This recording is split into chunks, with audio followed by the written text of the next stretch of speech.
का जज्बा मिले। मेरे प्यारे आका सल्लल्लाहु ताला अलैहि वसल्लम के प्यारे दीवानों, इस्लाम ने शराब के साथ जुए को भी हराम करार दिया। और जुए के बारे में अल्लाह के रसूल सल्लल्लाहु अलैहि वसल्लम फरमाते हैं कि जो शख्स जुए के आलात को अपने हाथ में लेता है, हुज्जतुल इस्लाम इमाम गजाली रहमतुल्लाह ताला अलैह उसको नकल करते हैं कि जिसने जुए के आलात को, जुए के सामान को अपने हाथ में लिया, गोया के उसने अपने हाथों को सूअर के खून में रंग लिया। और जुआ खेलने के बाद अगर बिलफर्ज वो नमाज के लिए भी पहुंचा तो गोया कि उसने अपने हाथों को सूअर के खून में रंग करके नमाज के लिए पहुंचा। अब मैं तुमसे पूछता हूं, अगर किसी बुजुर्ग से आप अकीदत करते हैं, मिसाल के तौर पर इस वक्त दुनिया सुन्नियत की अजीम तरीन हस्ती जानशीन हुजूर मुफ्ती आज़म हिंद हजरत अल्लामा अख्तर रज़ा साहब की बिलाजहरी मियाँ, जो हमारे और आप में से अक्सर लोग के पीरो मुर्शिद हैं, अगर किसी महफिल में आ जाएं और हमारे हाथ में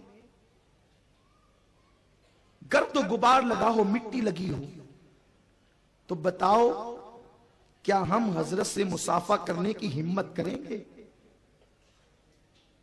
जिन हाथों में पाक गर्दो गुबार लगी हो, हम अपने मुर्शिद से गर्दो गुबार, हालांकि पाक है लगी हुई, गर्दो गुबार से मुर्शिद के हाथ में हाथ दे के मुसाफा करने की हिम्मत नहीं कर सकते। बताओ, मेरे आका फरमाते कयामत के दिन मैं अपने उम्मतियों से मुसाफा करूंगा। आका फरमाते कयामत के दिन मैं अपने उम्मतियों से मुसाफा करूंगा। बताओ मुसलमानों, अगर जुआ खेलने की वजह से ये हाथ कयामत के दिन सूअर के खून में रंगे हुए रहे, सारी कायनात तो हुजूर से मुसाफा कर रही होगी, क्या हम भी? अल्लाह अकबर, अल्लाह महफूज फरमाए, अल्लाह अपनी अमान में रखे। या जिसने माज़अल्लाह जुआ खेला और उसके हाथ सूअर के खून में रंगे रहे, तो क्या वो आका से मुसाफा कर सकेगा? आका से मुसाफा करने की सआदत हासिल कर सकेगा? कितनी महरूमी होगी। मुसलमानों, वहां पछताने से काम नहीं चलेगा।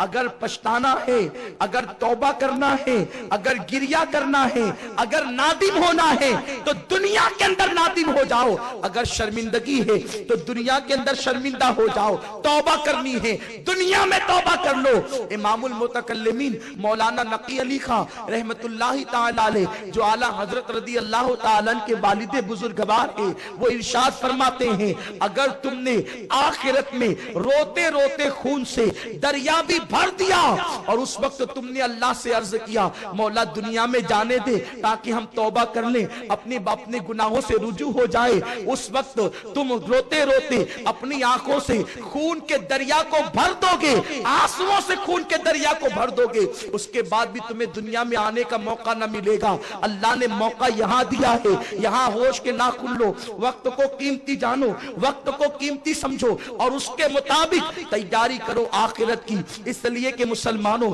दुनिया के अंदर दोस्त काम आने की बात करते हैं, माँ बाप काम आने की बात करते हैं। अल्लाह रब्बुल इज्जत इरशाद फरमाता है, अल अखिल्लाउ यौमइज़िन बादुहुम लिबादिन अदू, कि कयामत के दिन जितने तुम्हारे दोस्त होंगे वो सब के सब तुम्हारे दुश्मन बन जाएंगे। कयामत के दिन माँ बाप का हाल ये होगा, अल्लाह अकबर, कि एक माँ अपने बच्चे को पहचानने से इनकार कर देगी, एक बाप अपने बेटे से दूर भाग रहा होगा। जरा बताओ, उस वक्त अगर किसी की पनाह होगी, उस वक्त अगर किसी का सहारा होगा, उस वक्त अगर कोई मदद करने वाला होगा, तो वो आमिना का लाल, अब्दुल्ला का लगते जिगर, मेरे और आपके प्यारे आका मुस्तफा जाने रहमत होंगे जो गुलामों को ढूंढ ढूंढ कर अपने दामन में पना दे रहे होंगे। लेकिन अगर बुरे अमाल की वजह से, बुराइयों की वजह से हमने अपने आका को नाराज कर दिया होगा, अल्लाह न करे, सदबार न करे, अगर मेरे आका ने किसी को यह कह दिया आज हम तुझसे नाराज है, चला जा, कहीं और चला जा,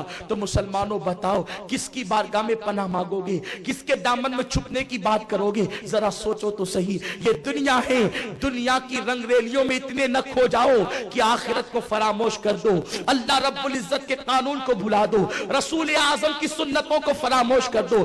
ऐसा न करो, एक दिन जिस्म का रिश्ता रूह से टूट जाएगा और फिर दुनिया से तुम्हें वापस लौटना होगा। मर्द हैं उनको भी लौटना होगा, औरतें हैं उनको भी लौटना होगा, मगर आज मर्दों का हाल तो अबतर होता ही जा रहा है, बदतर होता ही जा रहा है। औरतें भी बहुत पीछे, औरतें भी बहुत पीछे नहीं, बल्कि वो भी मर्दों से 4 कदम आगे बढ़ने की कोशिश करती है। आज की खवातीन फैशन की तरफ भी जा रही है, बुराइयों की तरफ भी जा रही है, बेहयाइयों की तरफ भी जा रही है, और औरतों में जो सबसे ज्यादा बुरी वबा तेजी के साथ फैल रही है वो बेपर्दगी है। पहले औरतों ने पर्दा छोड़ा, फिर दुपट्टे को बोझ समझकर मफलर की तरह सर पे रखा, फिर गले में डाला और अब तो खूंटियों पे लटका दिया।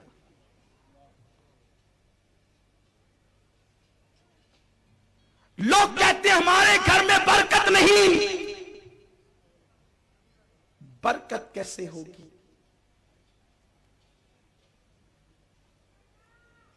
क्या आपकी बीवी के सर पे दुपट्टा होता है? आपकी मां के सर पे दुपट्टा होता है? आपकी बहन के सर पे दुपट्टा होता है? तफसीर रूहुल बयान शरीफ में अल्लामा इस्माइल हक्की रहमतुल्लाहि ताला अलैह फरमाते हैं, जब औरत अपने सर से दुपट्टा हटा लेती है तो अल्लाह की रहमत के फरिश्ते दूर चले जाते हैं। जिसके घर में रहमत के फरिश्ते ना आएंगे उसके घर में क्या खास बरकत होगी? बड़ी माजरत के साथ मैं तावीज का मुखालिफ नहीं, बरकतें और रहमतें अल्लाह ने उठाई है, और आप समझते हैं कि मौलवी साहब के तावीज से बरकत आ जाएगा। अरे जिसके घर से बरकत मौला ने उठा ली, क्या फिर मौलवी साहब का तावीज उसको फायदा देगा? कोई हो जहां रहमत के फरिश्ते नहीं, वहां अल्लाह की रहमतों का नुज़ूल नहीं होता। आपको पता है, अल्लामा इस्माइल हक्की रहमतुल्लाह अलैह फरमाते हैं, जब इब्राहीम अलैहिस्सलाम को आग में डालने का मंसूबा बना, वाकई की तरफ नहीं जाता लेकिन एक इशारा करता हूं ताकि आपको समझ में आ जाए। बहुत बड़ा अलावा तैयार किया गया, और जब बहुत बड़ा अलावा तैयार हो गया तब लोगों ने सोचा कि आग में डालें कैसे, इसलिए कि आग की तपिश तो बहुत दूर तक के लगती है, जो डालने जाएगा वही जल जाएगा। तो मेंजनीक बनाई गई। मेंजनीक समझते हैं ना? गोफन। पहले जंग के मौके पर वो इस्तेमाल होती थी, बड़े बड़े किलों को की दीवारों को तोड़ने के लिए उसको इस्तेमाल किया जाता था। होता यह था कि एक लंबा पाइप होता था, उसके 2 चक्के होते थे, और एक रबर की तरह एक रस्सी होती थी, वो रस्सी खींची जाती और छोड़ी जाती, तो वो उस तरह छूटती तो पत्थर को लगती, और पत्थर को जब लगती तो वो दूर तक के जाता और इस तरह वो किलो की दीवार को तोड़ देता।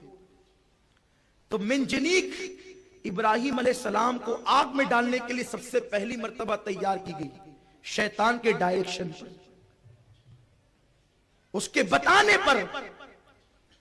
तो हजरत इब्राहीम अलैहिस्सलाम को मंजनीक के सिरे पर बिठा दिया गया और काफिरों ने रस्सी खींचना शुरू की ताकि छोड़ेंगे तो इब्राहिम को लगेगी जाकर वो आग में चले जाएं।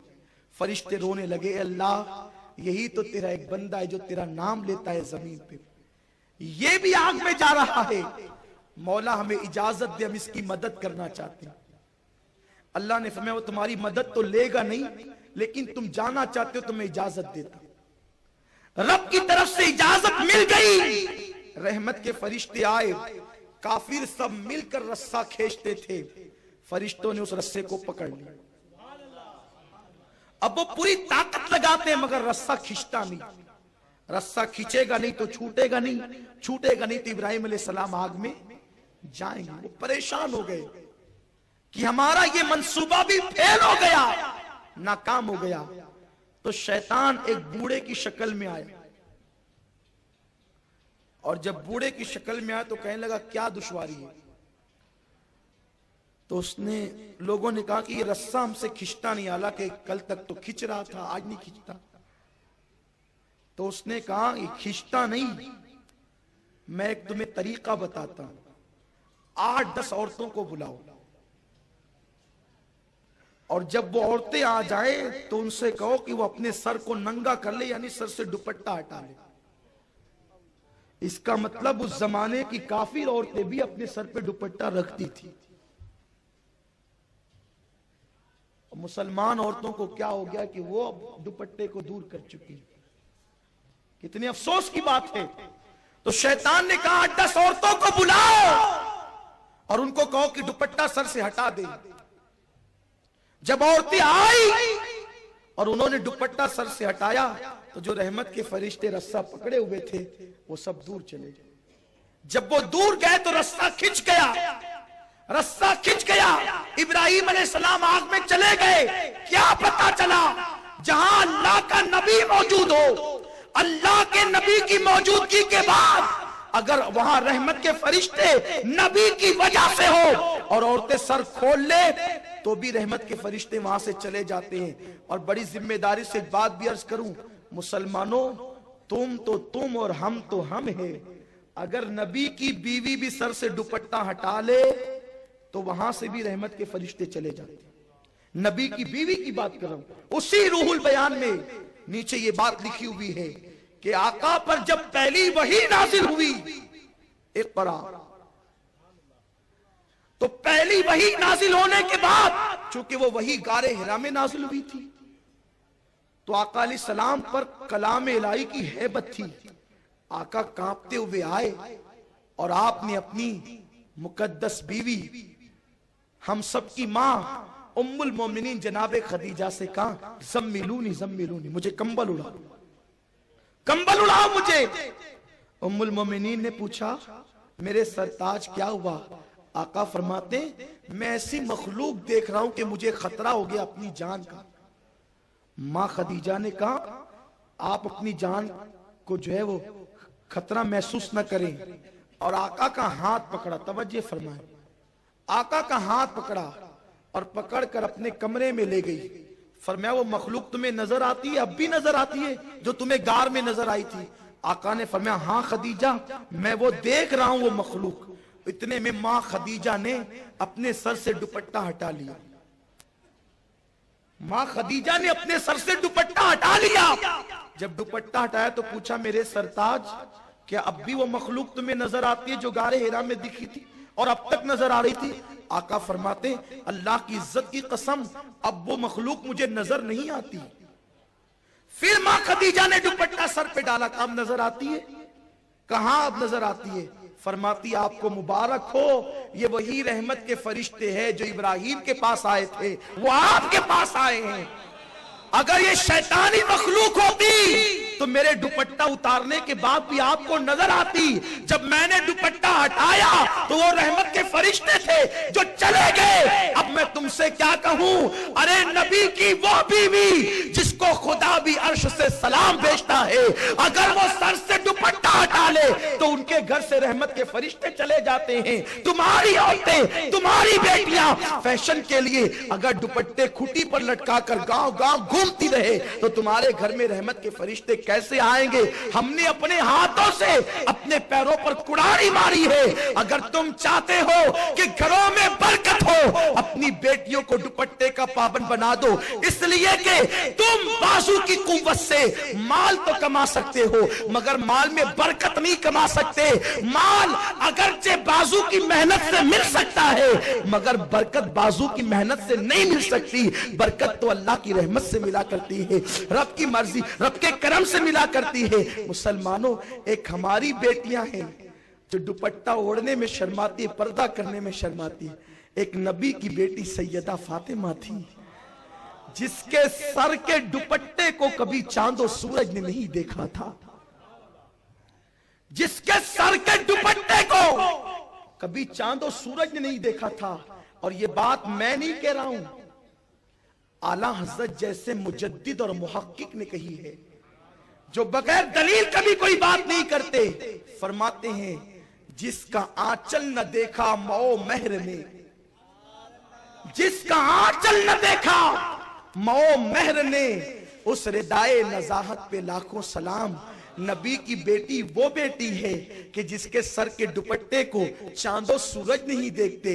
और हमारी बेटियां कोचिंग के नाम पर, हमारी बेटियां कॉलेज के नाम पर, हमारी बेटियां आजाद ख्याली के नाम पर कभी पार्कों में घूम रही है, कभी बाइक पर बेपर्दा घूम रही है। मेरे आका फरमाते हैं वो मर्द दय्यूस है, दय्यूस। आका फरमाते वो मर्द दय्यूस है जिसके घर की औरतें बेपर्दा घूमती है। अल्लाह ऐसे मर्दों की ना नमाज कबूल करता है ना दुआएं कबूल करता है। मेरे प्यारे आका अलैहिस्सलाम के प्यारे दीवानों, इस्लाम को समझो, दीन को समझो, बुनियादी बातों को समझने की कोशिश करो। अल्लाह हमारी बच्चियों को सैयदा फातिमा की हया का हिस्सा अता फरमाए, कनीज़े फातिमा बनने की तौफीक अता फरमाए। दौरान बयान कोई गलती हो अल्लाह ताला माफ फरमाए। वमा अलैना इल्लल बलाग। अस्सलामु अलैकुम व रहमतुल्लाहि व बरकातहू।